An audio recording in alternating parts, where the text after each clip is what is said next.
We've made it to a Wednesday, somewhat safely. 25th day of March, 2026. I am Dan Kuntz, your host. It is 36 degrees here in the big city. Pretty clear skies, a bit on the windy side today. Winter driving conditions in the Cascades. Heads up on that, especially Stevens Pass. You're going to get a pretty good dose of it up on Stevens Pass. We're going to be high and dry down here. In fact, outside of the cooler than normal temperatures that we're going to be experiencing over the next few days, both for the afternoon highs and the overnight lows, we're for a pretty benign weather. Again, windy today, a little bit of windy tonight. It's going to feel March-ish, but more like early March and not late March. We always do the weather first because the weather is one thing that kind of affects everybody. Most people want to know what Mother Nature has in store. News, lots. Pretty interesting commute yesterday on the Senator George Seller Bridge. That'll be our lead story. Kraken, there's just 12 games left now in the NHL season, and they're not doing real good. They've lost 8 of their last 10. They had a great comeback yesterday down in Sunrise, Florida, but they couldn't knock off the Panthers. Highlights of that prep action as well. And speaking of sports, our last visit with Austin Draude for this year. Anyway, the Wenatchee Wild season came to an end Saturday night, a 6-5 loss to the Everett Silvertips. The WHL playoffs begin tomorrow, or today, one of the two. In any event, we didn't make the playoffs, but it was still always good to check in with Austin. We'll kind of do a season in review with Austin Draude. He normally visits on Tuesdays. Long story, he's coming in today. All right, there you go. And here we go. Tour time. Sorry, I'm a little punky. It was a long day yesterday, but I'm excited. I think the bike is off the bridge, by the way. I'm excited because baseball begins today. Games that count, and the Yankees and the Giants have tonight all to themselves. Opening day of the baseball season. Everybody else, including the Mariners, get going tomorrow. They'll have opening day at T-Mobile Park tomorrow with the Mariners. They'll raise the banner for the division championship. We'll take on the Guardians. It'll be a lot of fun. So baseball is back, so I'm in a good mood. It's my constant throughout the spring, summer, and into the autumn. That is Hay Canyon, looking right back towards the Wenatchee Valley. Good morning, Kashmir. Almost all the baseball games got in yesterday, except the Kashmir-Chelan game, which was scheduled to be played at 5:30 last night at Paul Thomas Senior Stadium on the campus of Wenatchee Valley College, and they didn't play. And I don't really know why. Everybody else played. The rain held off just in time for baseball. Maybe they just decided maybe it was too wet. I don't know. Good morning to Hay Canyon. Beautiful. Look at that from Orondo Rock. Isn't that awesome? Lake Aniad just as still as it could be. The snow up there in Mission Ridge. Gorgeous, beautiful view there from Lake Aniad, also known as the Columbia River, for those of you who are new to the valley. And let's head up and see Waterville from the Upper Butte camera. So that's the very tip top of the Chelan Butte. High above Chelan, the Columbia River is down there just out of view, blocked by the ridges, and then we're looking across towards the Waterville Plateau. A spectacular view there from Upper Butte. Cool view, good stuff this morning from our PTZ cameras. We love to pan, we love to tilt, we love to zoom, and we do the hokey pokey every once in a while as well. Gusty winds throughout the day today, tapering off a little bit tonight. Tomorrow will be breezy. Today will be borderline windy. In some locations, there's your wind direction out of the southwest, which is not unheard of, but you don't see that too often. These are gusts. The numbers that you see there are gusts, not sustained winds. Our sustained winds will be about 10 to 15 miles an hour. It might change a little direction too. They've upped the snow forecast for Stevens Pass. They originally thought maybe 4 to 7 inches. Now they're thinking about 8 to 12 inches. This is throughout the course of the day today. Snow level is below pass level. So Stevens could get about a foot. I-90 could get up to half a foot. The other passes not so bad. Blewett going to be protected quite a bit. So we're not done with winter yet in the Cascades. Heads up on that. So looks a little on the cattywampus side if you're heading up into the mountains. From our friends at Colonial Vista Senior Living in Wenatchee, it's where comfort, care, and community come together. A little below normal. We're going to have mostly sunny skies today. And a late afternoon raindrop is a possibility. Don't bet on it. And as I mentioned before, sustained winds about 10 to 15 miles an hour with gusts 26 to 30 at times here in the Wenatchee Valley. Little gusty still overnight tonight. We're not going to see a great deal of wind decreasing tonight. Going to be chilly.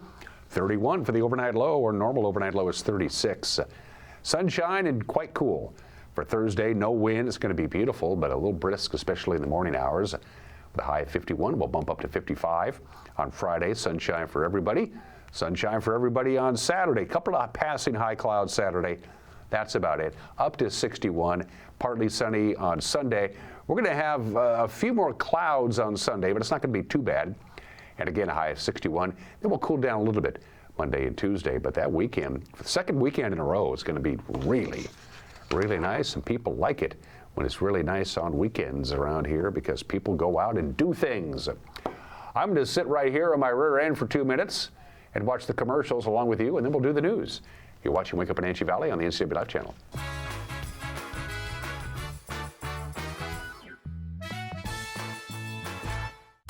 Your favorite local channel is now available for free on your smart TV and connected streaming devices.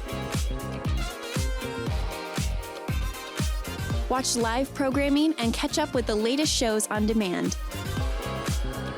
See the local stories that matter to you. NCW Life, now on Roku, Fire TV, and Apple TV.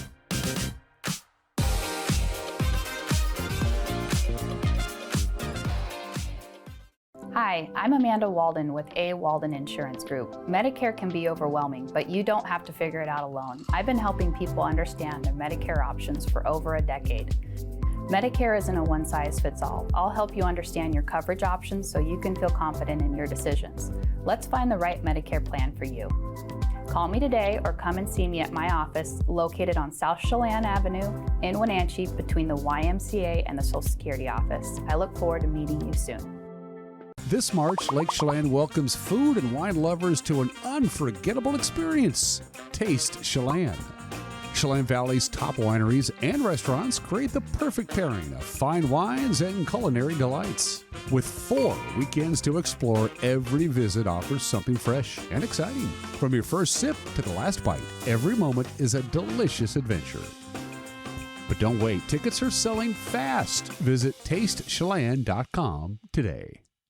At Colonial Vista Senior Living, we believe life is meant to be lived fully. Our wellness programs inspire residents to stay strong, flexible, and confident every day. Here, curiosity is encouraged, friendships are nurtured, and every activity is an opportunity to connect, create, and enjoy life together. We invite you to experience the lifestyle at Colonial Vista Senior Living for yourself and discover why so many call our community home.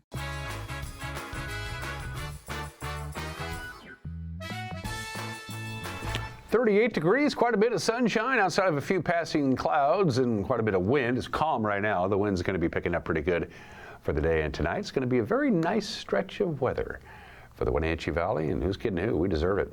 8 minutes after the hour, you know what happened yesterday afternoon. About 1:30, that happened. Traffic going over the George Seller Bridge in both directions held up for public safety reasons after somebody climbed to the very peak of the Senator George Seller Bridge carrying a bicycle, and they tied the bike to the American flag. This happened at about 1:30 is when it was first toned out to police, who closed down the bridge on both sides of the river. The idea is to avoid accidents and to communicate with the climber. Traffic was diverted onto the Otobashian Bridge for those people who needed to cross the Columbia. Most people didn't. After about 45 minutes, the climber worked his way down the bridge and surrendered. The bicycle remained anchored to the flag. I don't think it's there anymore. Authorities said the climber would be assessed for injuries and mental health. The Washington State Department of Transportation reopened the bridge after that person got off. Immigration and Customs Enforcement agents have been spotted at airports around the country, but you're not going to see them at Payne-Bourne Memorial Airport. The Chelan-Douglas Regional Port Authority confirming that ICE agents will not be coming to Payne-Bourne to support the Transportation Security Administration employees.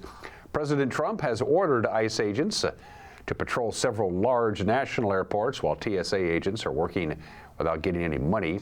The port says Payne-Bourne will remain fully operational with no ICE presence at their gates. Speaking of TSA workers, they've been without pay since Valentine's Day. That's when Congress came to an impasse over fully funding the Department of Homeland Security. For TSA staff at Payne-Bourne, one local charity stepped up to the plate, and you can help them out. Our own Long Tran has this report. Transportation Security Administration employees continue to work without pay during the partial government shutdown. Local nonprofit Serve Wenatchee is organizing a gift card drive to support local TSA agents at Pangbourne Memorial Airport. Yeah, well, we had one of our constituents come in last week and say, hey, why don't we do something for the TSA agents? We thought it was a great idea.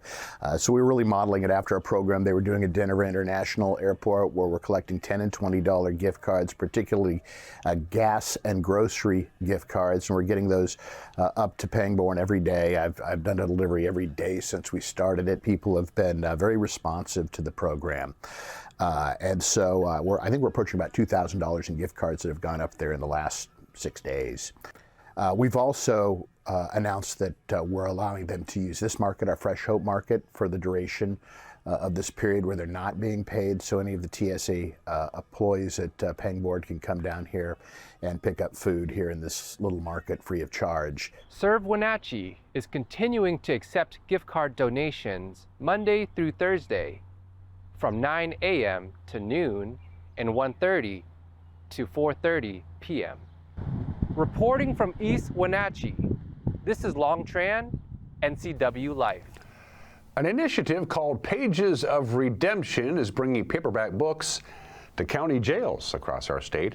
The founder is Bryson Fico. He works for the Okanagan County Superior Court. He's studying to become a paralegal at the University of Washington. Last week, he worked with the Friends of the Wenatchee Public Library group to collect 914 books. Then he turned around and donated them to the Washington State Penitentiary in Walla Walla and the Yakima, Benton, and Franklin County jails.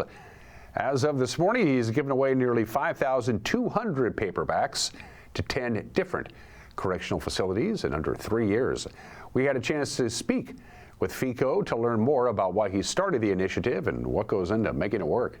I was saying we change lives one page at a time. And when you think about it, right, people's lives are like chapters of a book. It starts off one way, but ends a completely different way, right? And so I like to say that we're changing lives through that. And so each chapter is vastly different from the other. So it just kind of made sense. You know, I believe in a redemption arc for everybody. Everybody deserves a second chance. And I think second chances are really powerful. And so, you know, when you combine the changing lives one page at a time and redemption, it just kind of clicked. Pages of redemption. And, you know, when you're in college, your professors, they make you go out and volunteer for like extra credit points or just, you know, credits in general. And so I was always volunteering at the Apoyo Food Bank or Fish Food Bank in Ellensburg, Washington. And I got the idea to kind of start my own organization. And with the, you know, I did that back in September of 2023. And I started off by looking on Facebook and looking for garage sales and looking for books that way. I partner with a whole bunch of people. I partner with local Friends of the Library organizations in University Place, Tacoma, Ellensburg, and Wenatchee. I don't bring books that inmates aren't interested in. You know, sometimes if you go look through jail libraries, you'll see a lot of NA books or Bibles. It's like, yeah, it's great, right, for certain individuals, but we want them to pass the time or possibly learn something new. So that's why I'm a big fan of like all genres, right? If you like donate books on poetry or how to read, how to write poetry, oftentimes these guys will write love letters to their, you know, significant other outside of jail who's waiting for them. You know, if we can donate a book on sales, they can come out with a new skill. If we can donate books on how to read and write in Spanish, they come out with a new skill, right? And also, most inmates are jailhouse lawyers. So if we donate law books or something similar, they can learn a new skill, and then maybe they can take that and then go apply to be a legal assistant once they get out. 70% of the national adult average in the United States of America reads at or below a 4th grade reading level, just those who are incarcerated, of course. So I donate books geared towards all individuals, elementary school reading levels, middle school, high school, even college level, right? I think every book is important when donating to facilities. One rule that goes across all facilities, including jails and prisons, is they all have to be paperback books. Usually I'll screen them. I have a banned book database where I run every book through an Excel spreadsheet. And then I, of course, look through it because they run these books through metal detectors. So you have to make sure there's no paper clips, staples, or anything, no bookmarks. I take that out. I look for explicit material inside of them. I like to donate books in boxes. And what I'll do is I'll write the number of books in each box, and I try to organize them by genre and author to make it easier, because just me dropping off that book or a box of books at a facility, their work isn't done. They still have a lot of work to do. They have to scan through every page just like I do, you know, and so I try to make it as easy as I can for them. It's about consistency and constantly reaching out, like, you know, contacting the sheriff's office, the clerk's office, whoever you can get in contact with to put you through to somebody. Oftentimes it's the chaplain service who is running the kind of jail programs that they have going on for rehabilitation. So you'll contact them, and just consistency, really. And whoever answers my phone calls or emails is the jail I'll go to. I'll travel. I've been all over the state. I've been to Spokane. I've been to Kent. You know, I'm now going to Walla Walla, and I live right along the Canadian border. So I'll go anywhere in the state. As the need to provide safe and affordable housing persists, so does the support from Wenatchee Valley community and businesses. Microsoft has donated $50,000 to the faith-based Wenatchee Rescue Mission to help with the completion of its Apple Blossom House. It's a planned women and children's transitional living home. The mission is a key agency in temporarily housing those who live without shelter in our area. They've been operating the Wenatchee Safe Park for a while, as well as a set of tiny shelters. Since 2017, over the last 9 years, Microsoft has invested more than $6 million across Douglas Grant and Chelan County nonprofit organizations. The rescue mission says the Apple Blossom House will open this spring, which is this spring. And one of the Wenatchee Valley's housing nonprofits is seeking new leadership. Habitat for Humanity of the Greater Wenatchee area needs a new executive director. Longtime executive director Natalie Narby is leaving. She's preparing to leave that position. The agency builds new housing with volunteer labor that serves people with home ownership challenges. Narby has led the local Habitat office for the last 20 years. The executive board began advertising for the director position this week. They're offering about $55,000 to $60,000 in salary. It is a lot of responsibility, but if you're interested in the job, you can apply with an email to Habitat's volunteer coordinator or use the old quick response code that you see on your screen. It was just a couple of months ago when I discovered that QR means quick response. I'm not a particularly fast learner. That's the news here on this Wednesday morning. They'll be working right back out of again in the bullpen, getting the news together. Hopefully no idiot will go to the top of the Senator George Seller Bridge and tie a bike to a flag, but you never know. Every day is different. Stay in the loop. Watch the news tonight at 5 o'clock, 6 o'clock, and 10 o'clock, 5 o'clock, 6 o'clock, and 10 o'clock on television, on our YouTube page, on our homepage, on Roku, on that stuff there. And if you have a news tip, and we've gotten some pretty cool stories because of you folks, send us an email, news@ncwlife.com. Sports is next. You're watching the Wednesday edition of Wake Up in Wenatchee Valley on the NCW Life channel.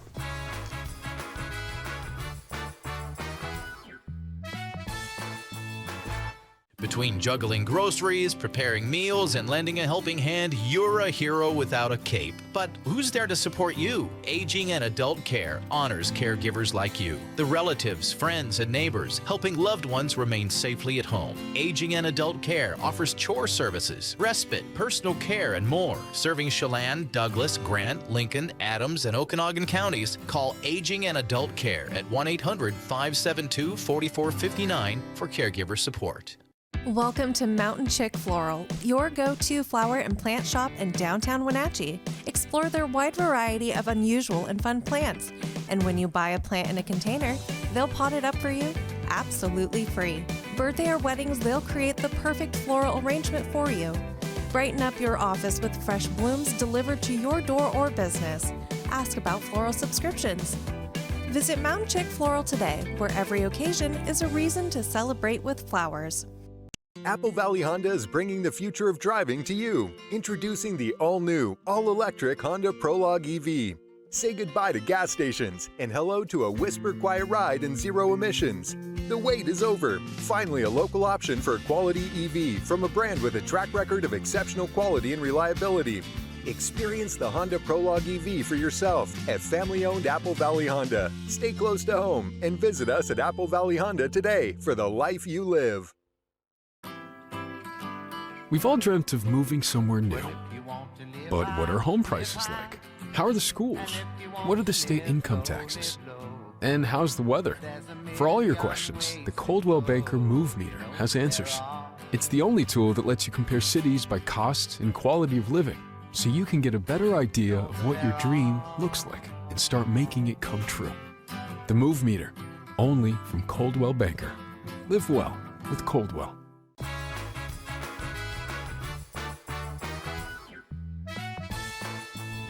Sports at 20 minutes after the hour. Great comeback from the Seattle Kraken. They were down 3 goals going into the third period. They forced overtime, but it didn't work out. Florida wins in a shootout down in Sunrise, Florida yesterday. The final there was 5-4. The Kraken have now lost 8 of their last 10, and they haven't won since they beat the Panthers 6-2 at home back on March 15th. He'll cruise by Ekblad. Rim it all the way around top of your screen. Fumbled by Matty Beniers. 2-on-1. Noah Gregor. Nolan Foote in front. He scores! Nolan Foote. Osterinen to the slot. Rodriguez blocked by Melanson. The rebound. They score! Well, it started out as an unbelievable block. Right here, down in front. Melanson. Little stick lift by Osterinen. Now Kachuk for Verhaeghe. He's out. Carter Verhaeghe winds it all the way around. Lindgren leaves it there for Wright. He turns it over. Verhaeghe, the wrong guy, but it rolls off his stick, and then it caroms off the cord. Carter Verhaeghe from the corner. 3-0 Panthers. Matty Beniers slings a pass for Jordan Eberle, who drops it to Berkeley Cat, and Eberle gets it back. Evans from well out wide. Off Bobrovsky and in. It pinballs home. Riker Evans drifting one from distance. The Kraken catch a break and get on the scoreboard. There's the lift the Kraken need. Eberle gets that puck. One-timer opportunity. Lively boards here in Sunrise. Who regroups back. This is Brandon Montour. Tries to scoot in, rejected by Benning. Here come the Panthers. Noah Gregor. Foot's out in front. It goes off Wright. Shane Wright with an own goal. Noah Gregor will get it. 4-1. Florida. Larson at the line for Montour. Supported by Beniers. Matty's got it. To the house he goes. He scores! That's hockey, baby! Matty Beniers with a beautiful move. 5:43 left, and the Kraken are within 2. And a nice move. Excellent job opening up. Presenting his stick to Montour as he goes across. A penalty was being called on the play as well. Little delay.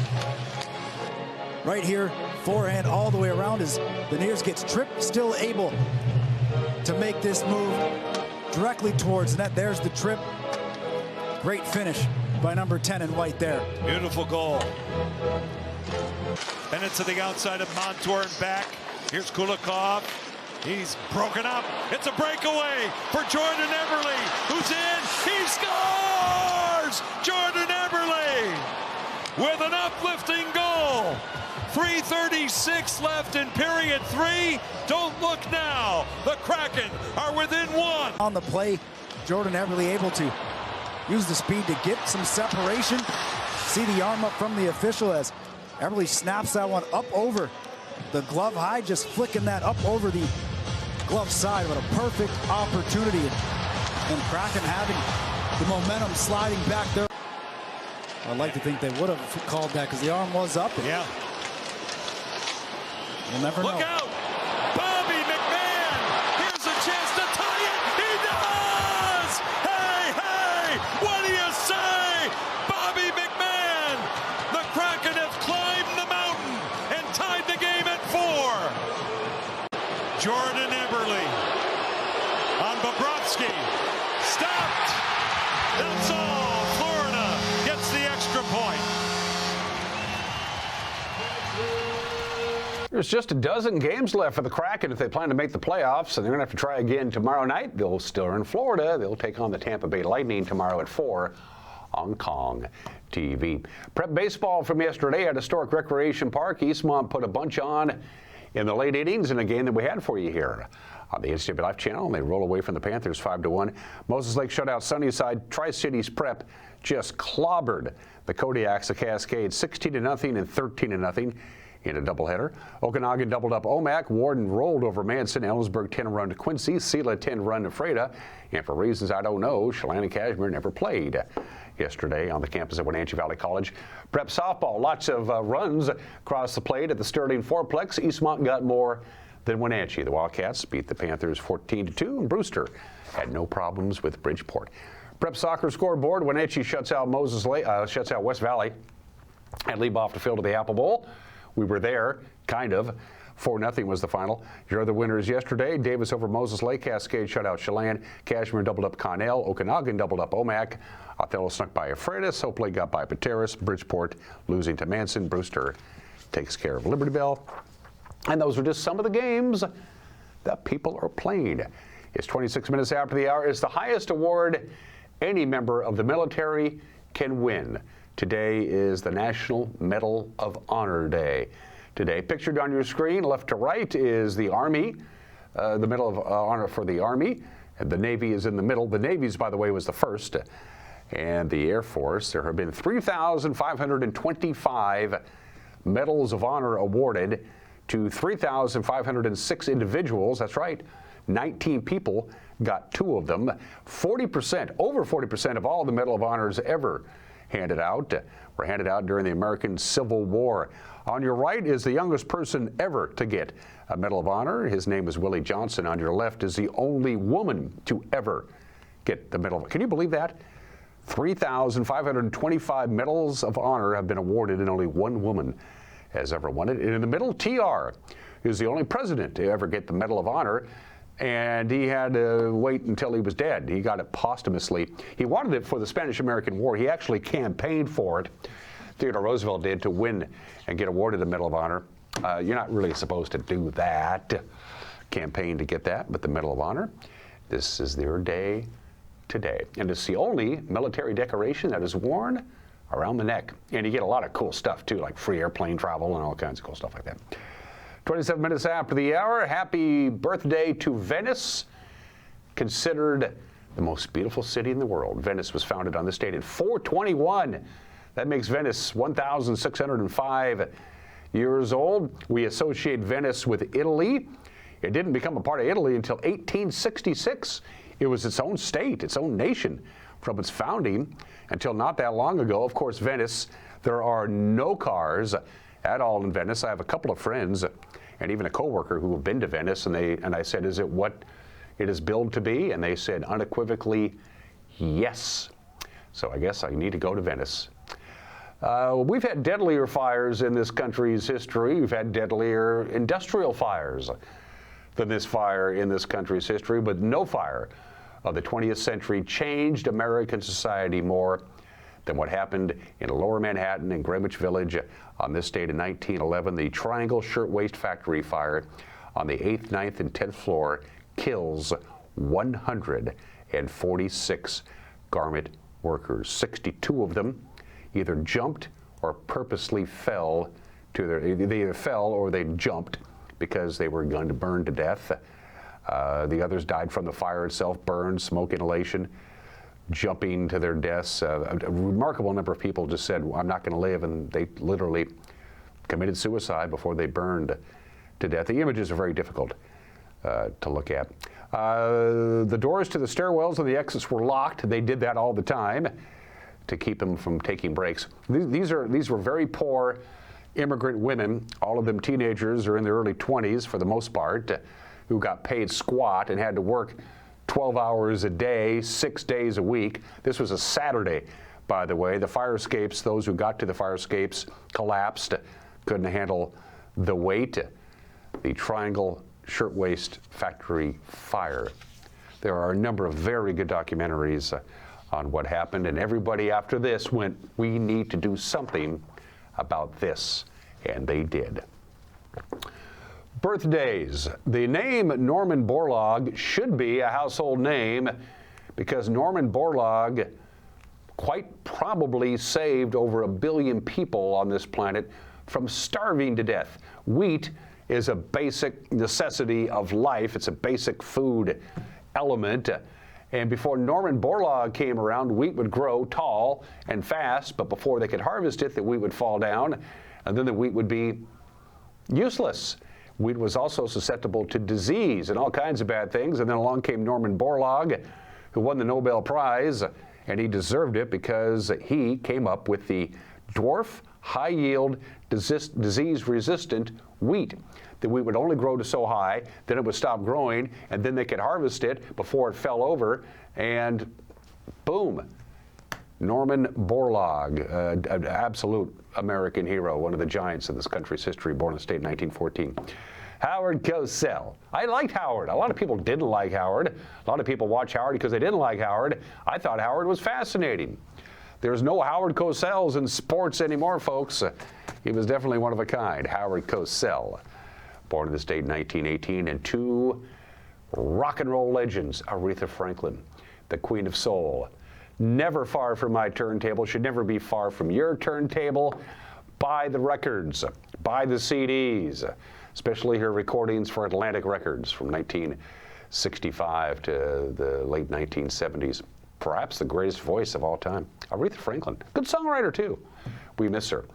And nobody has been more successful on the Billboard charts than Reggie Dwight.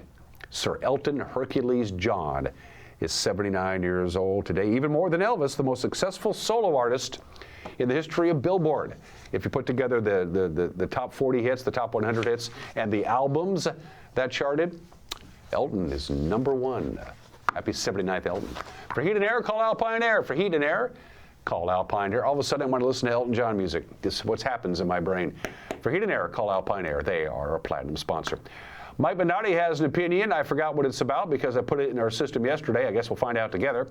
And then Austin Draude, as we bid adieu to the Wenatchee Wild, and we put a bow on the Wenatchee Wild's season. A little disappointing, but hey, there are boys. Austin will join me when we come back. You're watching Wake Up Wenatchee Valley on the NCW Life channel.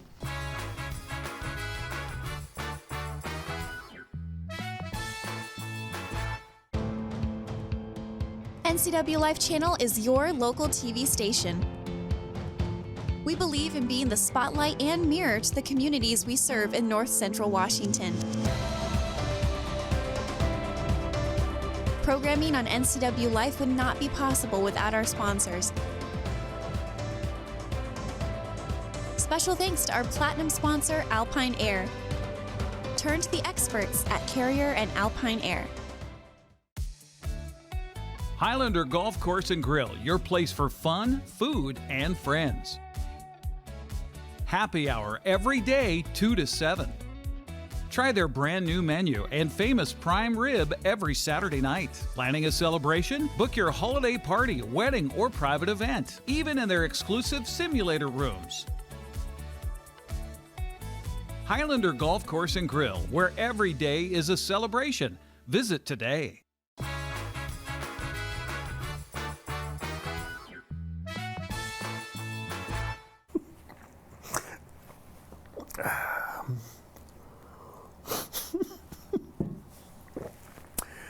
This is Mike Mad Dog Magnotti, and everybody is entitled to my opinion. For years, our president has complained that foreign governments are releasing their criminals and sending them to us.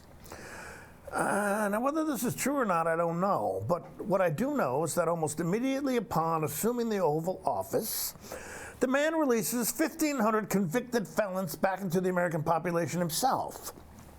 And then he has the gall to say, I pardon J6 people who were assaulted by our government. They didn't assault. They were assaulted. And what I did was a great thing for humanity.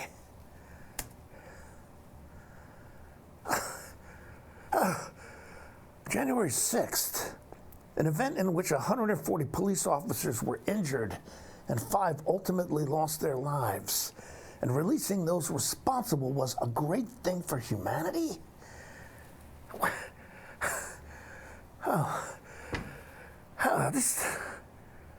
This is Mike Mad Dog Magnotti, and that's my opinion.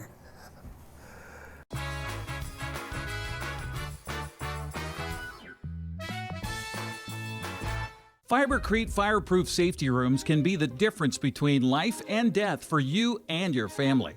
Typical fireproof safety rooms are 8x8 Fibercrete panels providing a solid sanctuary. Fibercrete safety rooms can be above ground, buried underground, or built within new home construction. Best of all, a safety room by Fibercrete is very affordable. Call 360-770-2088. You owe it to your family to find out more about Fibercrete safety rooms. For over 35 years, the Sangster family has been not only representing GMC, but the entire community. As one of the few family-owned dealerships in Washington, you can count on our personal integrity, which has spanned over 3 generations, to ensure your satisfaction. Sangster Motors stands behind everything we sell, from GMC professional-grade products and service from a professional-grade dealership. Remember, caring about your family is what brings you back to ours. Whether you're a new homeowner or looking to update, Save Mart in Wenatchee has everything you need. From top-of-the-line appliances to comfy mattresses and stunning furniture that fits your style, they have it all under one roof. With great deals and expert customer service, you'll find the perfect pieces for your space and your budget. Save Mart, your local destination for quality appliances, mattresses, and furniture at prices you'll love. Mow, dig, haul, trench. The reliable Kubota BX Series subcompact tractor is highly capable. A smooth hydrostatic transmission makes for easy operation and versatile attachments that help you handle the job. The Kubota BX Series is the #1 selling subcompact tractor in the U.S. Talk to your Kubota dealer to schedule a demo.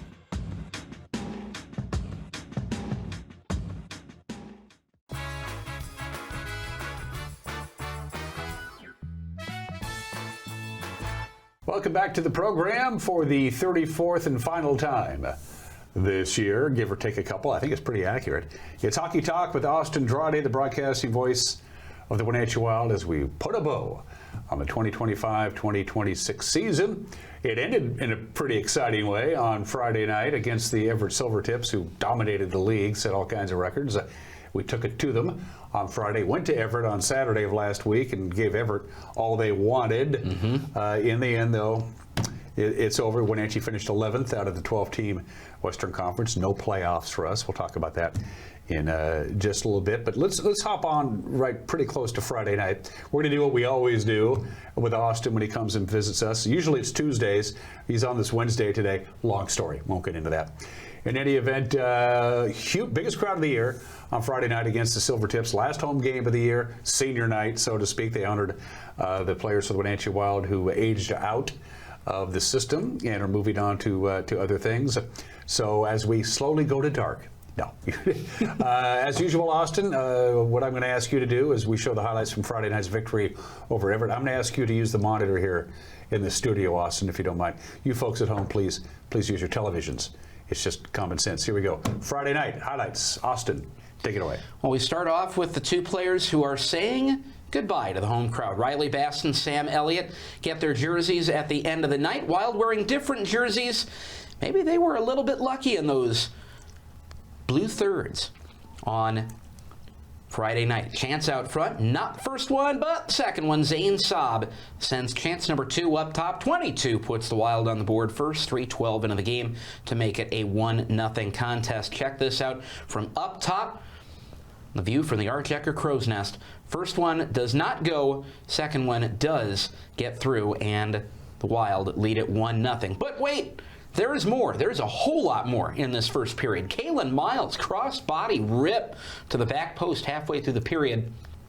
Wild score on 2 of their first 3 shots of the game and make it a 2-0 score. Kalen Miles' second goal in the Western Hockey League, both against Everett. The first one was their teddy bear toss goal back in December, and that one a no-doubter. Ray Hahn taking over second half of the first period. Wild on the power play. Ray Hahn walks it to the right dot. How about going short side with this one? 3-0 Wenatchee against the #1 team in all of major junior hockey. Ray Hahn walking this one to the right dot and throwing it home. Those lamps are lit And so is this crowd, over 4,000 in the building. More on Ray Hahn a little bit later. Oh, look what time it is. It's later. Chance on the other end of the ice, and a huge save for Karsten Layershoff, his WHL debut. 54 saves in this one. He would stop the first 49 shots he saw in this game. But at the other end of the ice, Ray Hahn off the outlet pass. Gordon Bombay, triple D, glove side. He scores 4-0 Wenatchee in the first 9 shots of the game. And Wenatchee takes the lead to the dressing room. Second period, Raiden Legault gets into the mix at the other end for Everett. This one on another Wild power play, and all of those saves that Karsten made in the first, that one might have just topped them all. So instead, we go to the third. And Everett is on the power play this time. They're going to get a tip right at the middle of the slot. That one is Rylan Gould. Good as gold on the 50th shot of the game for the Everett Silvertips. The shutout is gone, and the Wild lead down to 4-1. But a takeaway at the red line, and Levi Benson says, we're leaving this home season behind on a high note. 5-1 lead for Wenatchee. A snipe to the top right half. And Wenatchee gets this one down to the final seconds. The crowd gets to see a huge win at home in the final game of the home slate. 17 wins at home for the season for the Wild. They win half of them, even in a year where they finish in 11th place out of 12 in the Western Conference. 17 wins at home. Better than 500 by points, 500 by winning percentage on home ice. You got to defend home ice. They did a pretty good job of that. There was no lack of things to do on Friday night of last week, and I was amazed at the size of the crowd. I mean, I know it was the last game of the year, but had been eliminated from the playoffs for a couple of weeks, and I was surprised. I was stunned when I saw over 4,000 people. Then I saw the video, and I said, "That's over 4,000 people." Did that catch you by surprise? Maybe a little bit, just not by much, but maybe a few hundred more than I would have expected. But like you said, it was the last game for those two 20-year-olds for the Wild who our fans absolutely came to love. Riley Bass and Sam Elliott. They worked hard for this team this year. They played good hockey, and they're great kids. They made a real good impression in their first seasons here in Wenatchee. But you got a lot of season ticket holders who wanted to make sure, one of the benefits is you can use those tickets that you haven't used recently. Right. Later on, you get a couple passes to bring some friends to the game, and when you get down to the end of the season, sometimes you've still got those left over, or maybe you've been saving those for the end of the season on purpose.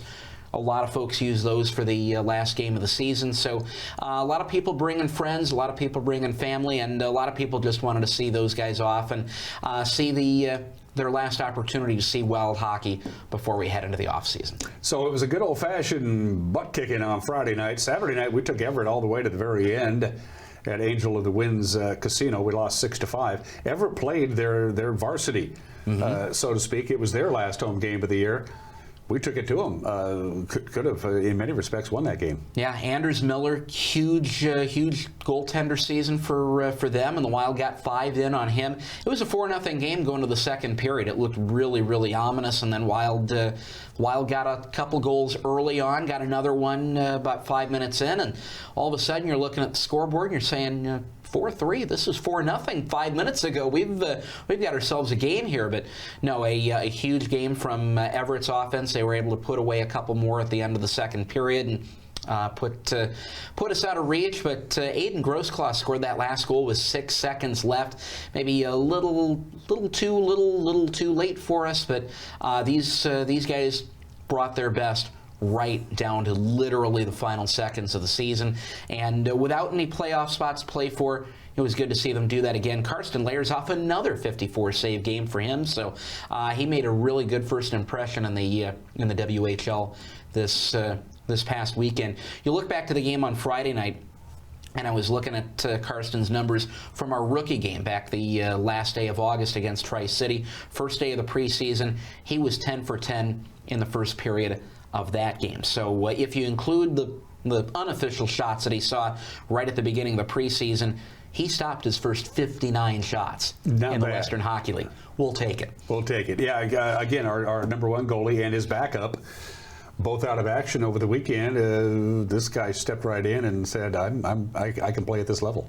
He really did, and he came from the Edge School up in Calgary, Canadian Sports School League, which does an outstanding job of preparing these guys on the ice, their bodies, their training, their academics, does an awesome job at preparing them to play junior hockey, to play in the Western Hockey League. And so Karsten came right in, had a great season up in Calgary this year, would have had a great season last year if not for an injury up there that kept him out for most of the year, and had an outstanding weekend for us this past weekend. I think there will be, it's a very deep group for goaltending for the Wild here for a while, and I think there are going to be some difficult decisions for the front office and for hockey ops to make, which I don't think they mind having to make. Yeah, that's a champagne problem to have. You handed out the awards, the plaques, the certificates, whatever they are, over the weekend. We'll start out with the fan favorite, Luca Sherbina wins the fan favorite award. That was probably a unanimous selection there. That one was a tough one. He came down to the final game of our fan vote between him and Tobias Tversnik. Our fans loved those guys all season, but Luca's made such a huge impression here. He's been here for 3 years and has met so many people, has made such a great impression on so many people here. I can usually tell who might have a shot at this one by who our fans pick when they come in. They celebrate birthdays in the arena. They bring groups out to the arena, and part of when you make that reservation early enough to bring your birthday group out to the arena, you get a birthday shout out on the video board, and oftentimes people will select which player they'd like their friend or their family member to have say happy birthday to them. And he got a lot of requests this year and did last year, so you can kind of tell by who's doing a lot of those videos who might have a shot at fan favor, who the fans really like, and I wasn't surprised to see Luca win this one for the second year in a row. But Tobias got a nice runner-up prize. He got 2 plaques, Rookie of the Year and MVP, and that was, I think, a no-brainer. We saw when Tobias was healthy. He had to face a lot of shots, but more often than not, he got the job done. He deserved both of the awards he got. He kept this team in a lot of games this year. I think probably a few games that we maybe shouldn't have been in at the end. But your best defenseman a lot of times is your goaltender, and I think this season our goaltending, especially Tobias, was some of our best defensive work all season. Congratulations to him. Aiden was the forward of the year. Yeah, Aiden may not have scored the most points for us this season, but you look at our top 5 scorers overall, and we'll get to our top scorer here in a sec. But he was the most consistent guy on the ice, I think, among our top scorers. Not only when we scored, but not being out there when we got scored on. He was able to shut down some attacks from the other teams a lot of the time, and was able to, even when he wasn't scoring, set up his teammates to score down at the other end, and may have gotten that. We hand out 2 assists in hockey. A lot of the time, I think if there was a 3rd assist to hand out, he would have gotten a lot of those this season. So credit to Aiden. He wasn't the highest scoring, most volume scorer this year, but might have been one of our most consistent forwards. Our top scorer was Josh Toll, who also happens to be a defenseman. He scored more goals than anybody else. He wins that award. Yeah, Defenseman of the Year. Yeah, he picked up 50 assists this year. Only scored 4 goals this season, but was an outstanding setup man. And I learned partway through the season he was actually a forward in high school coming into his sophomore year, and then switched over to defenseman. So he's got a nose for the puck. He knows how the offense is supposed to work. Was one of the quarterbacks of our power play all season long. So Josh did an outstanding job for us, helping to be an extra man on that offensive end for us, and was really, I think, one of the best setup man around for this group, and helping to get that puck to the net and trusting his teammates to finish it off. And finally, the most improved player. He didn't even get going until mid to late November, but once he got going, he got going. Yeah, Matthias Silliban got that first goal in Portland in mid-November, had an assist in that game as well, and almost helped us pick up a win down there. But once he got that, I think that really opened the floodgates, and I think that opened up a lot of confidence for him too. Once he got those first couple of points, it was, okay, now I can kind of see where this is going here in the Western Hockey League, and I can play at this level. And once he got that, I think he showed everybody else he can really play at this level. The facts are these as we wrap it up. 25, 38, 3-2, 55 points. We finished 1 point ahead of Vancouver for 11th in the West. Caveat being, this is a very young team. Maybe one of the, perhaps the youngest team in the WHL? If not the youngest, certainly the most inexperienced, especially coming into the season. We had about a half dozen guys coming into the year who had played meaningful minutes in the Western Hockey League.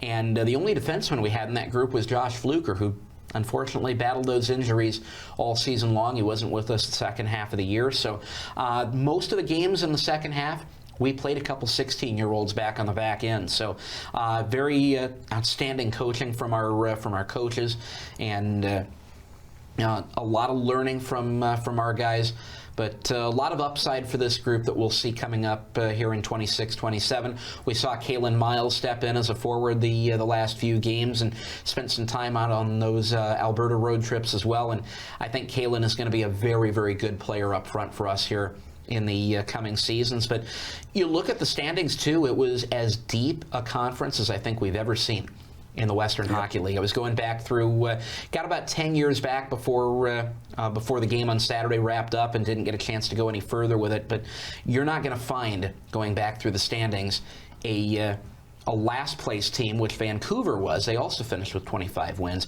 You're not going to find a team at the bottom of the conference in this league that has 25 wins. There's a lot of parity in this league. Anybody could beat anybody on any given night, and unfortunately we got caught on that a couple times, but Everett got caught on that by us there at the very end. That's true. And it should be pointed out, we have a ton of talent coming back that's had a lot of ice time, and that just that 1 year experience playing in the league is going to make these guys that much better next year.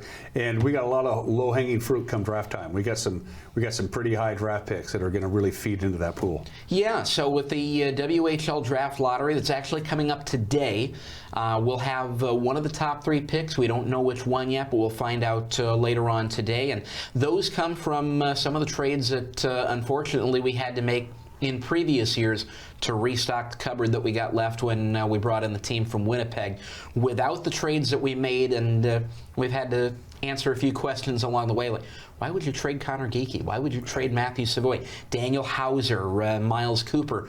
Without those trades, we don't pick above the 7th round this season. Thanks to those trades, we've got one of the top 3 picks that we picked up, and that trade was Swift Current for Connor Geekie. We've got a 2nd round pick with Matthew Savoy with that trade that we made on the same day a couple of years ago. And next year, we'll have the number 1 pick that Moose Jaw was supposed to have, thanks to that trade for Matthew Savoy. So some early pain to get those draft picks back, and we'll find out what the benefit of that is by the end of the day today when we know which of the top 3 picks we'll have. What's next for you guys? Front office-wise, the players are scattering to the winds. They have their marching orders, the players who are guaranteed to come back next year to be a part of the Wild family. Front office-wise, you and the crew, what are you guys up to now? You know, this is the time when we do a lot of our planning. This is the time when we do a lot of the bringing season ticket holders back into the fold, businesses, sponsors back into the fold, and this is the time when we do a lot of our most important work, is getting things planned and ready for next year. A lot of the stuff that we don't want to be doing, or we know we won't have time to do during the season, now is the time to get that done. So we've got a 5-month period where we can get a great head start on next season. So Austin's not going to head off to his hammock and his pina coladas. They still have work to do, and a lot of that work is right after the season is over, while everything is still fresh. And then you get some downtime after that. I'm not going to see you for a while. Who takes the cup? I suppose Everett. We talked about this before. I suppose Everett is the favorite. They have to be. They played 68 games and won 57 of them. They set a league record for points and victories. Who has a chance to stop Everett, at least out of the West? You know, Everett certainly, I would say, is the favorite, but Penticton played them hard all season long. Prince George has a skilled team. They play with pace, they play with power, and I think they're playing with a little bit of inspiration after a couple of first-round exits the last few years. So They want to bring some late April, early May hockey at worst back to the Northern Capital again this year. Then you look over to the other side of the league, and you're talking a Medicine Hat team that brings, I think, 12 or 13 players back from their Memorial Cup runner-up team a year ago that actually played in the tournament. And Prince Albert over in the East Division played tough with them neck and neck all season long. So if I had to take a guess at a top four or a semifinals, that's probably what I would say. It'll probably end up being chalk all the way to the Final Four there, but it's hard to tell. There's a lot of parity, and a lot can happen even in a 7-game series, which feels long, but you win a couple of games early, you can really flip the momentum of a series that feels a lot longer than it probably is. Season tickets are on sale now. Get them while you can. Pop by the Wild office. They'll take care of you. Trust me. They'll take care of you. The schedule will come out in mid-July or so, right around there? I believe it'll be coming out in June, maybe mid-June, late June, but we're looking forward to being able to tell folks when they can come back out to the Wolves Den and see some more Wild hockey for 26-27. Last question, because we're out of time. Stanley Cup champion. Ooh. Is this the year for Canada? Does Edmonton finally pull it off? Because I was hoping for Winnipeg last year, and they didn't even make it to the final, but there it is, the Oilers? Let's go with the Oilers. Okay. I'm holding you to it. Austin Draude, everybody. It's good to see you, my friend. Happy spring, happy summer. If anything big time happens that I need to know about, you know where to find me. We'll let you know. So just make sure you go through my parole agent. He doesn't like it when I leave town. You're watching Wake Up Wenatchee Valley. We'll be right back.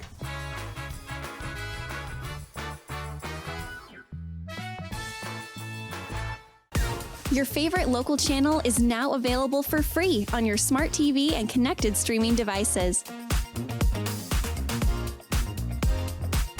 Watch live programming and catch up with the latest shows on demand. See the local stories that matter to you. NCW Life, now on Roku, Fire TV, and Apple TV.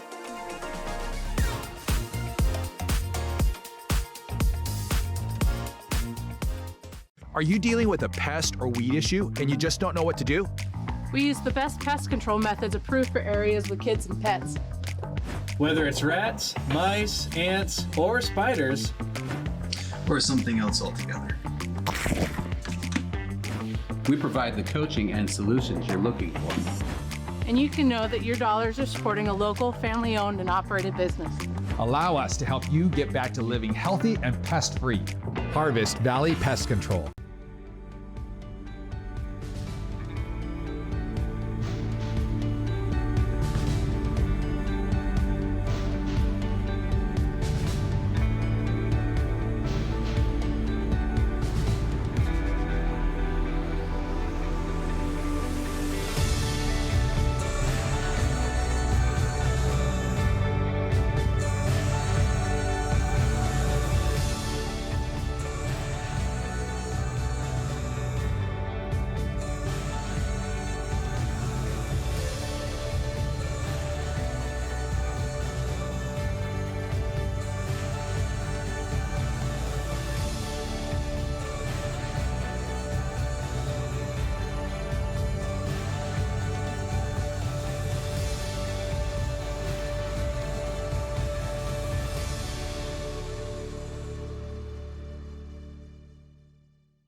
All right, let's send you out the door with what you need to know weather-wise. First of all, going to be windy today and windy tonight, really, for that matter. Sustained winds, not too bad, about 15 to 20 miles an hour, but we'll see gusts popping up there in many locations, especially in those places that watch the show regularly that are prone to some pretty strong winds. Driving through the mountain passes, looks a little dicey there. They have upped the ante on the snow totals up in the Cascades. Stevens could get up to a foot between now and the rest of the evening. Same deal with Snoqualmie Pass. You're going to get about 4 to 6 inches of snow. Snow levels down there pretty low, but it's not going to affect us a great deal. Outside of the cool temperatures and the wind, not a bad day today from the National Weather Service, 53 for a high today, late this afternoon, with quite a bit of sunshine. A little bit of late afternoon rain possible. I wouldn't bet on it.